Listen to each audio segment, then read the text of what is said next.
Hi friends, అందరికీ నమస్కారం. మీరు చూస్తున్నారు గని ఇంటర్నెట్.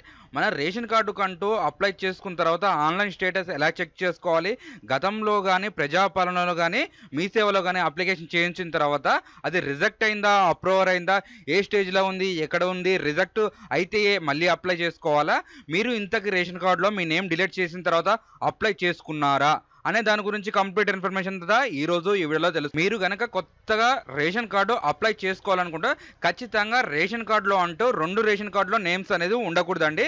మీరనేది మీ మ్యారేజ్ అయిన తర్వాత మీ వైఫ్ది అక్కడ నేమ్ డిలీట్ చేసుకోవాలి, వాళ్ళ తరపున నేమ్ డిలీట్ చేసుకోవాలి, తర్వాత మీ నేమ్ డిలీట్ చేసుకోవాలి. చేసుకున్న తర్వాత మీరు అనేది కొత్తగా అప్లై చేసుకోవాలి. రేషన్ కార్డ్ నెంబర్ డిలీట్ చేసే ముందు ఒకటి ఇది ఆలోచించుకోండి. ఎవరైనా మన ఛానల్ కొత్తగా చూస్తే సబ్స్క్రైబ్ చేసుకోండి, పక్కన ఉన్న బెల్ ఐకాన్ క్లిక్ చేయండి. మనం ఇంద్ర మిల్లుల గురించి, రేషన్ కార్డుల గురించి, గవర్నమెంట్ సంబంధించిన ఎటువంటి పథకాల గురించైనా వీడియో చేయడం అయితే జరుగుతుంది. ఎవరైతే ఈ వీడియో చూస్తున్నారో లైక్ అనేది చేయండి. లైక్ చేయడం ద్వారా ఇలాంటి వీడియోస్ రావడం జరుగుతుంది. అలాగే తెలియని వాళ్ళకి తెలియపరిచినట్టు అవుతుంది. మీరు కొత్తగా అప్లై చేయాలనుకుంటే మాత్రం ఒకసారి మీరు గతంలో ప్రజాపాలన లేదా మీ సేవలో అప్లై చేసినప్పుడు మీరు అనేది ఇక్కడ స్టేటస్ చెక్ చేసుకోండి. ఇక్కడ ఏ విధంగా వస్తుంది స్టేటస్ అనేది కూడా నాకు కామెంట్ చేయండి. దాని గురించి కూడా రిప్లై ఇవ్వడం జరుగుతుంది. ఒకసారి ఇక్కడ స్టేటస్ చూసుకుందాం. మీకు రేషన్ కార్డ్ నెంబర్ అయితే ఖచ్చితంగా కావాలండి, లేదా ఆధార్ నెంబర్ ఉన్నా సరిపోతుంది. ఇప్పుడు ఒకసారి ఎలా చెక్ చేసుకోవాలనే దాని గురించి చూపిస్తా. గూగుల్కి వెళ్ళేసిన తర్వాత ఈపీడిఎస్ అని టైప్ చేయండి, తర్వాత .తెలంగాణ అని టైప్ చేయండి. తెలంగాణ.in అని టైప్ చేసిన తర్వాత మీకు అనేది ఈ విధంగా ఓపెన్ కావడం జరుగుతుంది. మీరు ఈ ఆప్షన్ సెలెక్ట్ చేసుకున్న తర్వాత ఇంటర్ఫేస్ అనేది ఈ విధంగా రావడం జరుగుతుంది. నేను ఈ లింక్ అనేది డిస్క్రిప్షన్లో లేదా మన టెలిగ్రామ్ ఛానల్ లేదా మన వాట్సాప్ ఛానల్ ఇస్తా, అక్కడ నుంచి క్లిక్ చేసుకొని ఒకసారి చెక్ చేసుకోండి. ఇక్కడ మీరు మంత్ అనేది సెలెక్ట్ చేసుకోండి.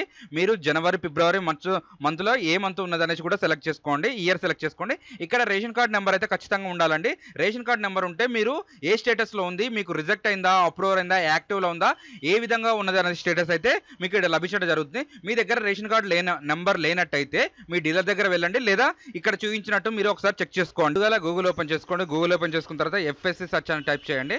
టైప్ చేసిన తర్వాత ఈ విధంగా అనేది రావడం జరుగుతుంది. మీరు ఫస్ట్ ఆప్షన్ అనేది సెలెక్ట్ చేసుకోండి. ఫస్ట్ ఆప్షన్ సెలెక్ట్ చేసుకున్న తర్వాత ఈ విధంగా రావడం జరుగుతుంది. ఇక్కడ హోమ్ క్లిక్ చేయండి. హోమ్ క్లిక్ చేసుకున్న తర్వాత ఇక్కడ లాగిన్ అని క్లిక్ చేయండి. లాగిన్ క్లిక్ చేసిన తర్వాత ఇంటర్ఫేస్ అనేది ఈ విధంగా వస్తుంది. ఇక్కడ ఎఫ్ఎస్సి సెర్చ్ అని ఉంటుంది. ఎఫ్ఎస్సి సెర్చ్ ఉన్న తర్వాత ఇక్కడ అనేది మీరు ఎఫ్ఎస్సి అప్లికేషన్ సెర్చ్ అని ఉంది కదా, ఇది అనేది క్లిక్ చేసుకోండి. ఇది క్లిక్ చేసుకున్న తర్వాత మీరు అనేది మీ సేవ నెంబరు, మీ సేవలో అప్లై చేసుకున్న రిసిప్ట్ నెంబర్ ఉన్న ఇక్కడ ఒకసారి ఎంటర్ చేసి చూడండి. లేదా అప్లికేషన్ నెంబర్ అంటే అప్పుడు గతంలో మీరు ప్రజాపాలనలో అప్లికేషన్ చేసుకున్నట్టయితే అప్లికేషన్ నెంబర్ ఉంటుంది. ఈ 2 నెంబర్ల ద్వారా ఒకసారి వెరిఫికేషన్ చేసుకోండి. ఇక్కడ అనేది మీకు అప్రూవర్ అయిందా, రిజెక్ట్ అయిందా అనే స్టేటస్ రావడం జరుగుతుంది. అలాగే సరే అనేది ఇక్కడ చెక్ చేసుకోండి. మీ డీలర్ దగ్గరికి వెళ్ళి చెక్ చేసుకోండి. అలాగే ఇప్పుడు మనకి గ్రామ సభలో అనేది కూడా రావడం జరిగింది. ఆ గ్రామ సభలో అనేది లేనట్టయితే మీరు ఎంపీడీఓ ఆఫీస్కి వెళ్ళేసి అక్కడి నుంచి అయినా తెలుసుకోవచ్చు అండి. ఇదండి ఈరోజు వీడియో. ఈ వీడియోలో కనుక మీకు ఏమైనా డౌట్ ఉంటే కామెంట్ అనేది చేయండి.